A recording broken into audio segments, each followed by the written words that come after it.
Bike ಹಾಗೂ car ನಡುವೆ ಅಪಘಾತ ನಡೆದು ಬೈಕ್ ಸವಾರ ಸ್ಥಳದಲ್ಲೇ ಮೃತಪಟ್ಟ ಘಟನೆ ಮಂಗಳೂರು ಬೆಂಗಳೂರು ರಾಷ್ಟ್ರೀಯ ಹೆದ್ದಾರಿ 75ರ ಗೋಳಿತೊಟ್ಟು ಜಂಕ್ಷನ್ನಲ್ಲಿ ನಡೆದಿದೆ.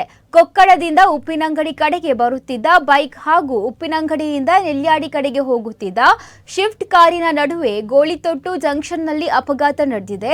ಈ ಘಟನೆಯಲ್ಲಿ ಗಂಭೀರ ಗಾಯಗೊಂಡಿದ್ದ ಬೈಕ್ ಸವಾರ ಸ್ಥಳದಲ್ಲೇ ಮೃತಪಟ್ಟು ಸಹ ಸವಾರಿ ಗಂಭೀರ ಗಾಯಗೊಂಡಿದ್ದಾರೆ. ಮೃತಪಟ್ಟ ಬೈಕ್ ಸವಾರ ಅರಸಿನಮಕ್ಕಿ ನಿವಾಸಿ ಎಂದು ತಿಳಿದು ಬಂದಿದ್ದು, ಗಾಯಗೊಂಡಿರುವ ಮಹಿಳೆಯನ್ನು ಆಸ್ಪತ್ರೆಗೆ ಕರೆದೊಯ್ಯಲಾಗಿದ್ದು ತನಿಖೆ ನಡೆಸುತ್ತಿದ್ದಾರೆ.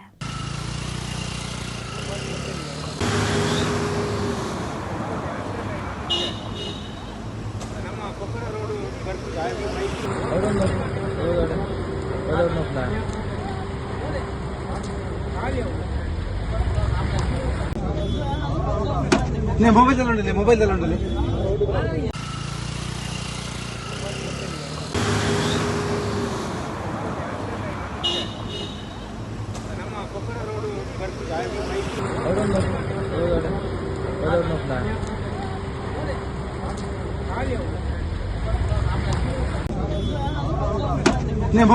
ಮೊಬೈಲ್